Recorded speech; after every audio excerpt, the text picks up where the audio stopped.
you guys doing?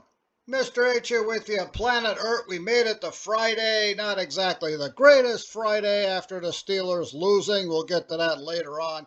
But hey, you're here. You did a great job. You deserve fanfare and a Roman triumph. Why? Because you're you. And you came to Planet Earth. So as far as I'm concerned, hey, you're one of the greatest people that ever existed. I was reading the other day that everybody, or at least all men anyway, and quite a few women, always have one thought a day about the Roman Empire. And that's true. I always think about the Roman Empire. It's the second greatest thing of ancient history. Yeah, right behind ancient Greece, of course. But the Roman Empire, yeah, I like the Romans too. I got the helmet there. I got the armor. I got the shield. I don't have that pilum. It's a spear, but it's a pilum. It's kind of a javelin. You can use it as a spear if you need to.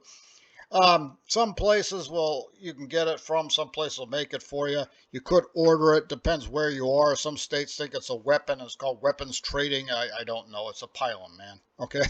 I'm not going to hold up PNC Bank with a pilum. But then again, given this day and age, I guess anything is possible. So I guess I'll probably have to get around to making one of those my own. SPQR, that's what ancient Roman says USA. Senate and Public of Rome. Got the eagle there, got the lightning bolts. It's just a vicious and mean looking sticker. You see that battle pennant coming towards you, man, you know it's going to be a rough day. Might want to just join the emperor and tell him how much you love him. You showed up in full weaponry. Not to fight him, but to join him. Yeah, use that. It's probably your best hope. Long ago and far away, Rome started off as a monarchy, like most places do. The Etruscans were running Rome, either conquered it or inherited it or something. Had 7 Etruscan kings. They overthrew the last guy, Tarquin Superbus, in 507 BC, and then from 507 BC to 27 BC, they had a republic, which was working out pretty good, except for the last couple centuries, and the whole story of that thing crashing and burning, and we end up with the empire. Yes, Roman emperors. This is my favorite part of Roman history, the empire.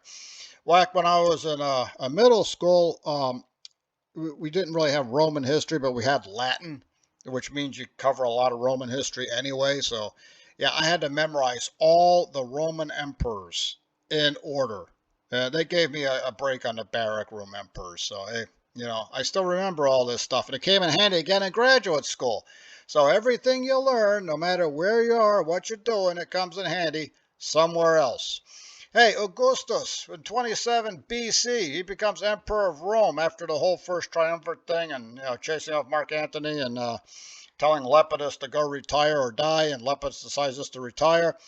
If you ever try to trace car ownership of Augustus, man, you're gonna have a rough time doing that. That guy had so many different names. He was born Gaius Octavius. Then he started hanging around his uncle, Julius Caesar. Ever hear of that guy? Yeah. So then he started associating the name Caesar with him, Julius Caesar. So everybody knows who he hangs out with there. Gaius Julius Caesar Octavius. They wouldn't say Caesar in actual Latin. You would say Caesar. But yeah, I'm trying to make it easy for everybody. Now, after he became emperor, started taking the title Imperator Caesar, Imperator Caesar. Imperator is where we get emperor from. It means commander. So the commander Caesar. And later on, he started becoming a little bit more, shall we say, comfortable in the role and took the name Imperator Caesar Augustus. Commander Caesar. Caesar, the august commander. Augustus, August, the august one.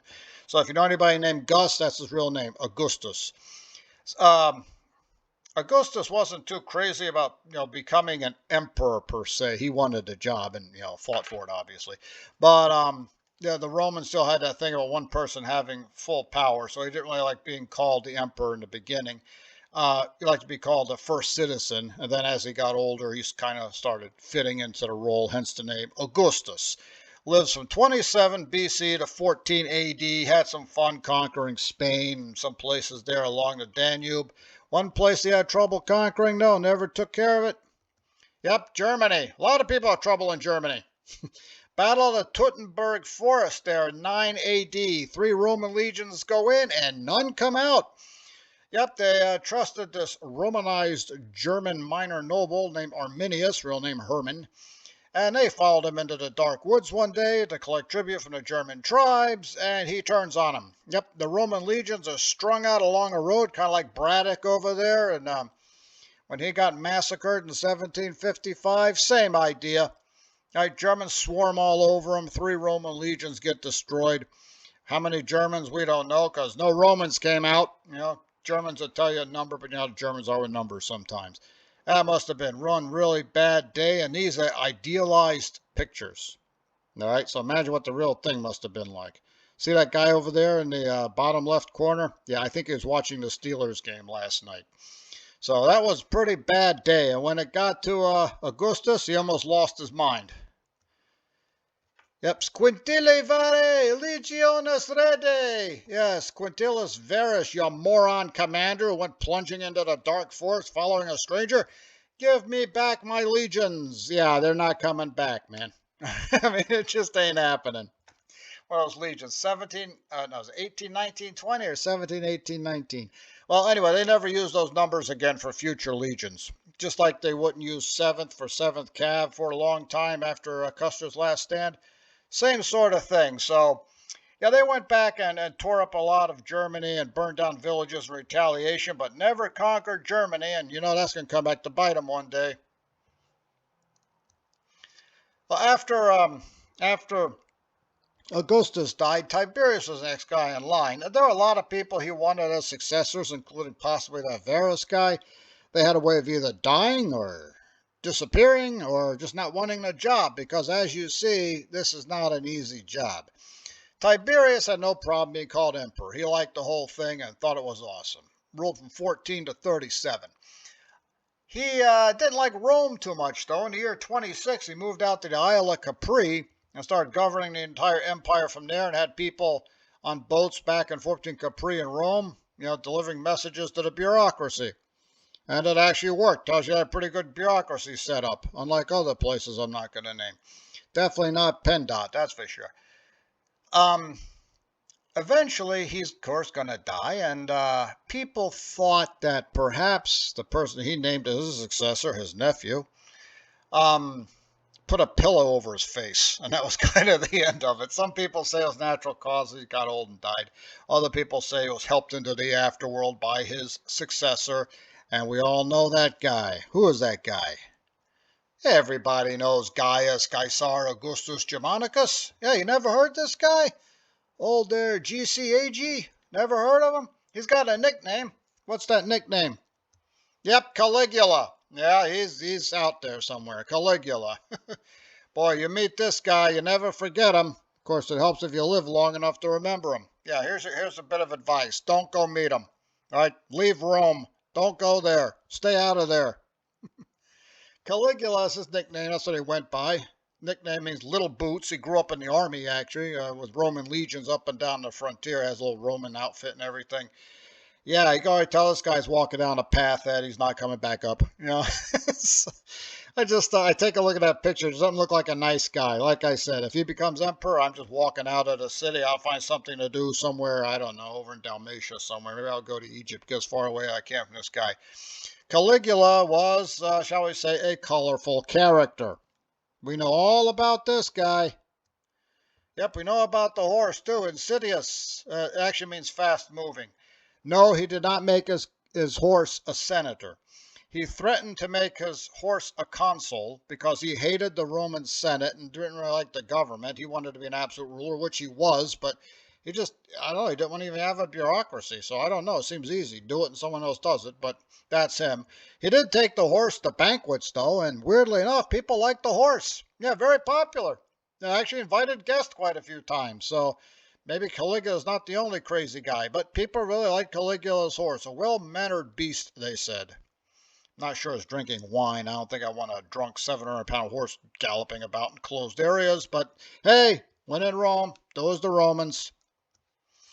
He also sent his legions to collect seashells one time. Yep, went up there to northern France, and these well-trained, well-equipped warriors, some of the finest of the ancient world, though Han China will probably disagree with you.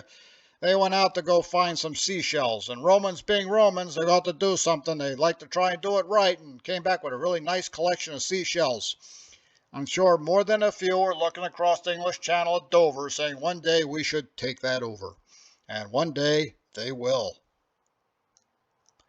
Caligula, as you guessed, was not very popular.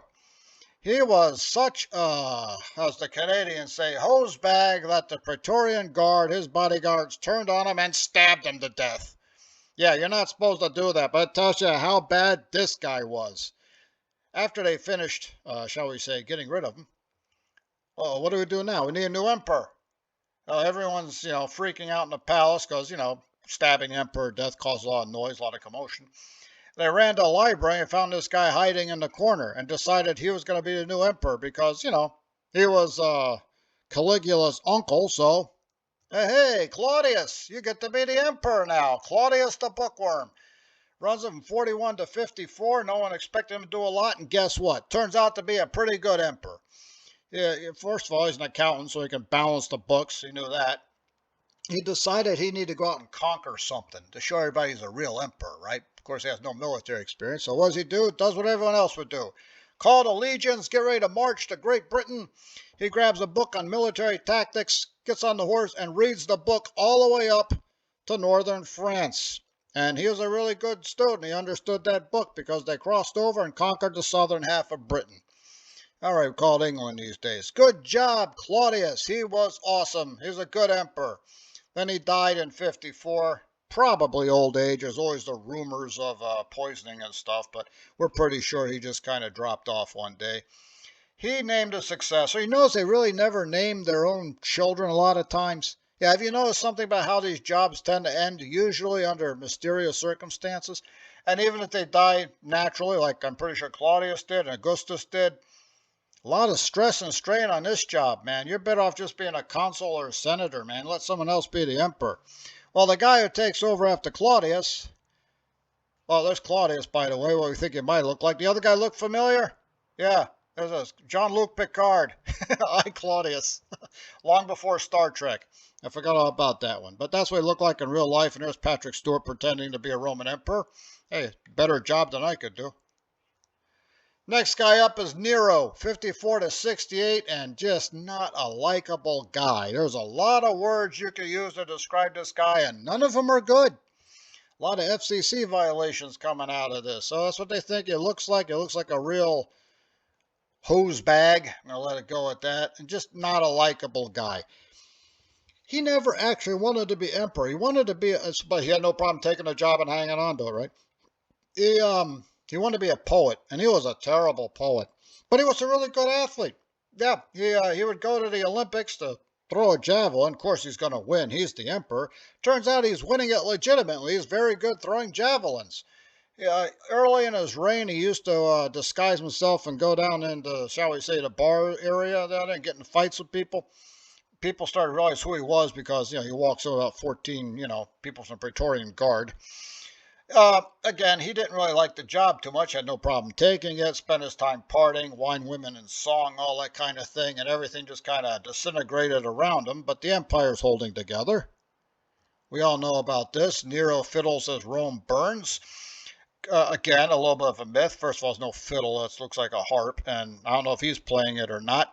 There was a huge fire in Rome in 68 A.D., he did his best, actually. He got the relief effort as well as you can in that era. But the thing that really made people upset about Nero is that after his slave quarters had burned down, he cleared it out and built a new house for himself there. Yeah, that's what made everyone mad. All the stuff had built up, and that's what pushed it over the top. And basically, the Senate declared Nero to be an enemy of Rome. Yeah, they declared the emperor to be an enemy of Rome. And Nero calls out the army, and nobody responds because nobody likes Nero. So he makes a run for it, and there's nowhere to go. Everyone's closing in on him. No one is coming to support him. Not a single soldier shows up to help him. His own Praetorian Guard walk outside, start pointing. He's in there. And so he decides to just end it all. And he can't do it, so he holds the sword to his throat or maybe to his chest and says, I can't do it, I can't do it. So his slave decides to push the blade in anyway and take care of it for everyone. Yeah, you're not supposed to kill the emperor, but just like Caligula, yeah, they're kind of going to let that one go, I think. Nobody liked him. Then Rome is going to plunge into the year of 4 emperors. Yep, we're going to take care of that one next week because right now, my friend, it's time to talk about some dinosaurs. Yep, how about this guy? Suchomimus. That's how you say it. Suchomimus. Not Suchomimus, it's Suchomimus. It's Greek for a crocodile mimic. Has a kind of crocodile look about it, doesn't it? You know what else it looks like? A lot of people say it looks like Binarox from Europe. Suchomimus was from West Africa in a country called Niger now. It's a desert now. Apparently a desert back then, too. It doesn't look like a desert animal. So how's a desert animal not live in a desert? Maybe it wasn't a desert, but it was a desert. See, Suchomimus is just a confusing animal. Well, it definitely has, like I said, crocodile look about it. Look where the nostrils are, kind of back. So that means this thing is, spending a lot of time in the water because its nostrils on the top of the snout. That way he can, cruise around in the water and breathe. Kind of like a crocodile. Same kind of idea. There's Miss Holly Stockings, the cat, coming to take a look at it. So definite crocodile kind of look to this thing. It's definitely a water animal of some kind. You can also tell it liked to eat fish, hang out in seafood restaurants. How do we know? Look at that indentation there. Kind of like a fish hook. You could go into the water, grab a fish or something else down there. You can hold it in place and probably pull the head back and drop it down the throat. If you could take a look at that, definitely something you use to catch smaller animals. Not like T-Rex or Spinosaurus might be related where the jaws come down and crush something. He's going to catch things. And then, like I said, the head goes back and he swallows it. It's a pretty good-sized animal here. I mean, look at this thing, man. It's about 30 feet long. How tall would you say? If it's not, if it's doing that leaning thing, it's about 7, 8 feet there. Got a human being for comparison. Good size, but it's got hollow bones. So that's another indication that it probably lived a lot in the water, hung around in the water. So good size, doesn't weigh that much, able to dive into the water. Why has it got to be this big? Why doesn't it get a little bit smaller, you think?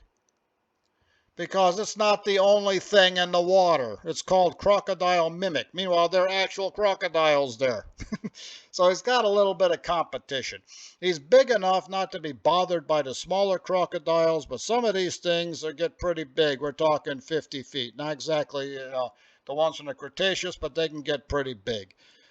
We don't have any evidence of them in combat against, ancestors of crocodiles, but they live kind of in the same environment, so they must have run into each other at some point somewhere. Probably more like this. I'm getting the feeling it probably avoided the bigger predators, so it could be the biggest guy in the pond, pun intended, hanging around there on the lake shore, eating fish, grabbing fish, having a great time, ignoring those other animals back there. Could Suchomimus eat something like a duck-billed dinosaur? Theoretically, I think it could, but you just look at it. It's built more to eat fish, I think. It's a definite fish eater, and any other small reptiles it might find running around down there, lizards and the ancestors of mice. I don't want to run into it, though. If a human being runs into this thing, you might want to take a wide spin around, just in case it's really hungry and it wants something new and you look pretty good. A desert-ish animal? Again, the environment is strange because it's clearly a water animal, and the place it was found in Niger is not only a desert today, it was a desert then. So how swampy was the area? Would it live in a swamp and march out that way? Did it stay in a desert, move into the swamps? Was it always a desert animal? So, still a lot of, as they say, controversy, but a lot of people arguing about this at the bar on a Friday night. Yeah, well, probably talk about the Steelers this week, though. Other people have wondered, could this become a ocean swimmer? That's kind of interesting. Oceans, empty out. I mean, the river empties out into the ocean. So does it go swimming around in the ocean? It seems like a freshwater animal. We just don't know enough about it. I don't think this thing was going to go swimming in deep ocean. It might hang around on the beach. But if you go out into the deep water, something that involves that kind of swimming, yeah, there's bigger animals out there, mosasaurs and things like that. So you're probably, maybe the larger ichthyosaurs. Yeah, I don't think it's going to go that far out, but it might be able to swim. And the reason people bring this up is not only because of the environment it lives in, but its relative, Byronyx, lived up in Europe. And, Niger is down there in West Africa. So if this thing can swim, could it bounce island to island? Did its ancestor come down from Europe, island to Africa? And if it does that, could Suchomimus swim over to South America?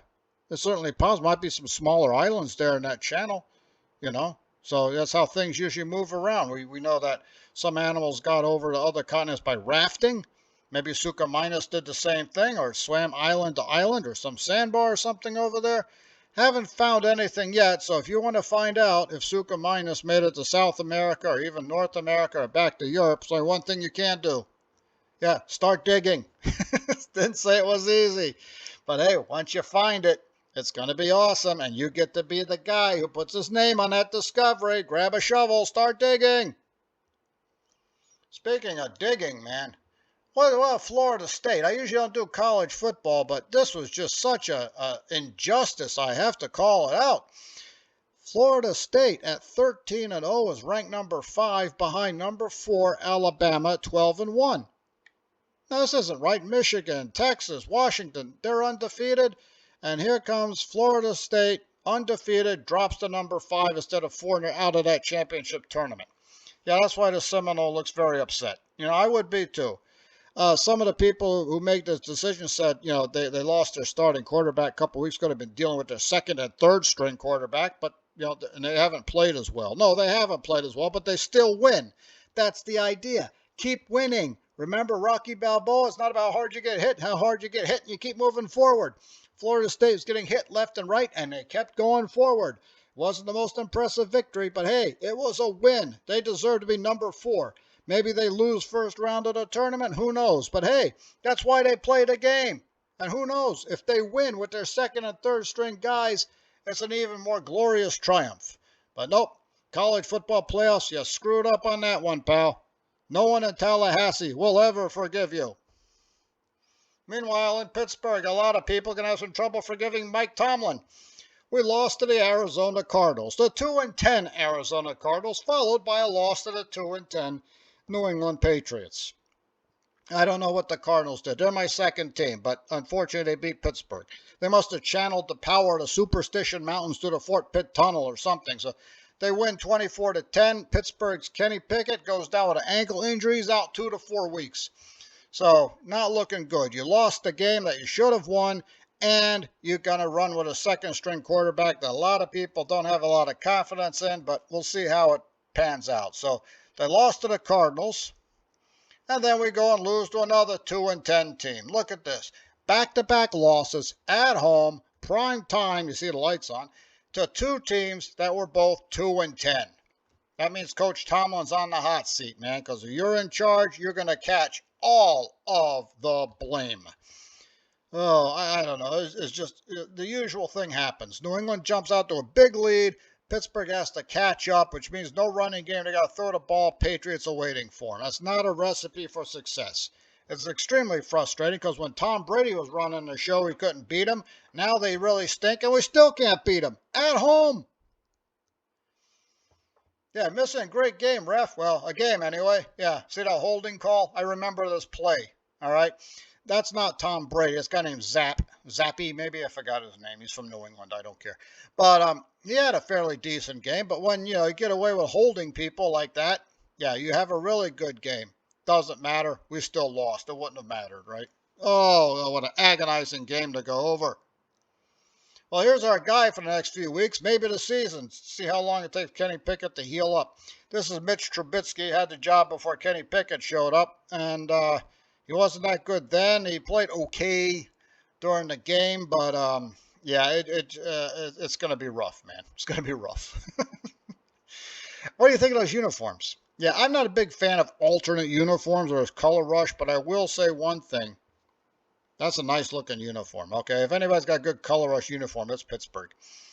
I call them the Demon Division uniforms. It's an elite military formation I read about in a book called Heaven Steel. Yeah, it's on lulu.com. Check it out. The little sales plug there. I'll talk more about that probably next week. But yeah, he's our guy now for the next few weeks and maybe the rest of the season. So let's go, Mitch. Let's see what we can do to help him out. Well, I don't want to end on a doom and gloom kind of thing. So let's talk about some of the good things that came from this game.